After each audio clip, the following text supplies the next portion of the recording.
హరి ఓం శ్రీమాత్రే నమః. లలితా సహస్రనామ పారాయణలో భాగంగా ఈరోజు అమ్మవారి నామం 4 అక్షరాల నామం 453వ నామం త్రినయన. ఈ నామంతో అమ్మవారికి నమస్కరించుకునేప్పుడు ఓం త్రినయనాయ నమః అని చెప్పుకోవాలి. 3 కన్నుల తల్లి అని నామార్థం స్పష్టంగా చెప్తోంది. ఎక్కడ నేత్రశక్తిని వర్ణించినా కూడా జ్ఞానంతో మనం పోలుస్తాం, అదే జ్ఞానం అనే అర్థం.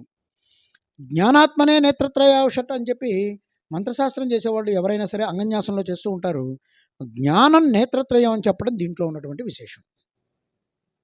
సాధారణంగా మంత్రన్యాసం చేసుకునే వాళ్ళు కూడా నేత్రత్రయాయ అనే అంటారు. మంత్రం చేస్తున్న వారికి 3 కళ్ళు ఉన్నాయా?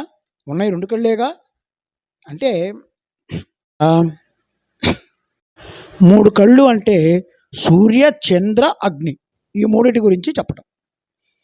దేనివల్ల ప్రతి వస్తువుని మనం గ్రహించగలుగుతున్నామో ఆ చైతన్యాన్ని తీసుకుంటే అదే 3 రకాలుగా మనలో ఉంది. అది మనస్సు, మాట, క్రియ.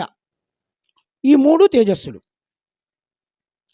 మనస్సుకి చంద్రమా మనసో జాతః అంటే చంద్రుడు మనస్సుకి అధిపతి. అగ్నిర్మే వాచిశ్రుతః అంటే అగ్ని తేజస్సు వాక్కుకి. కంటిలో చక్షోః సూర్యో అజాయత అంటే చక్షువులు, కంటి దగ్గర తేజస్సు సూర్యభగవానుడు.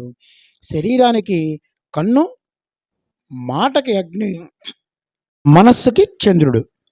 ఈ 3 రకాల తేజస్సులతో మంత్రాన్ని న్యాసం చేసుకోవడమే నేత్రత్రయావషట్.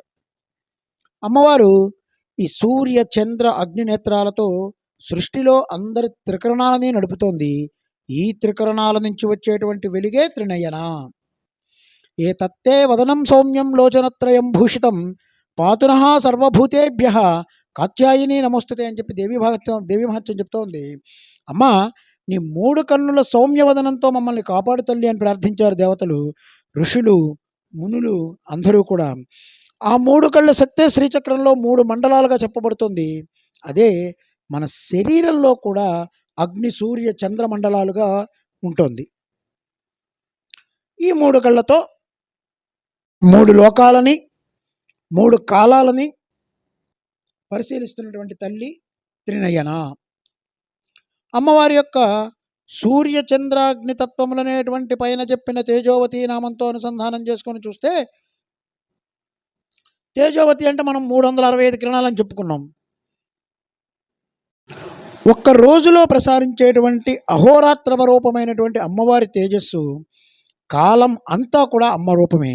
అహోరాత్ర తేజస్సు కూడా త్రినయన.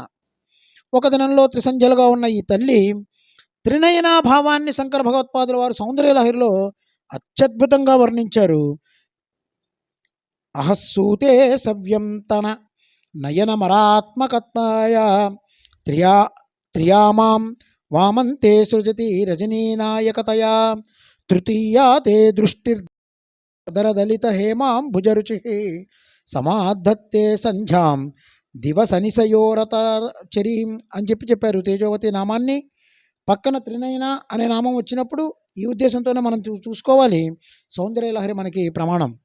అమ్మా, నీ ఒక నేత్రం సూర్యనేత్రమై పగడం సృష్టిస్తోంది, ఇంకో నేత్రం చంద్రాత్మకమే రాత్రిని సృజిస్తోంది. మధ్యలో అరవిరసిన బంగార కమలంలాగా ఉన్న నీ 3వ నేత్రం ఉందే, సమాధత్తే సంధ్యాం దివసని సయోరతం చరితం అన్నారు. అంటే నీ యొక్క పాలనేత్రం పగటికి రాత్రికి నడుమ ఉన్నటువంటి సంధ్యను తెలుస్తుందమ్మా అని చెప్పారు. ఇదేం సాధారణమైనటువంటి వర్ణన కాదండి, శంకర భగవత్పాదులు చేశారు. సరిగ్గా సంధ్యాస్థానం కనుబొమ్మల నడిమి ప్రాంతం. అంటే అమ్మ ఒక కన్ను సూర్యుడు, ఒక కన్ను చంద్రుడు అయితే మధ్యలో ఉన్నటువంటి పాల భాగం ఏదైతే ఉందో అది సంధ్యా సమయాన్ని సూచిస్తోందని చెప్తున్నారు. అక్కడ అమ్మ యొక్క పాలనేత్రం ఈ సంధ్యాస్థితిని తెలియజేస్తుంది. ఇది ఒక అద్భుతమైన భావన. కనుక త్రినయన, పగలు రాత్రి సంధ్య అనేటువంటి తేజస్సులు కలిగి ఉన్న తల్లి. ప్రత్యక్ష, అనుమాన, ఆగమ అనేటువంటి 3 ప్రమాణాల స్వరూపిణి అని ఈ నామానికి మనం అర్థం చెప్పుకోవచ్చు. ఓం ఐం హ్రీం శ్రీం త్రినయనాయ నమః. ఓం శ్రీమాత్రే నమః. ఓం శ్రీ మహారాజ్ఞే నమః. శ్రీమత్సింహాసనేశ్వర్యై నమః.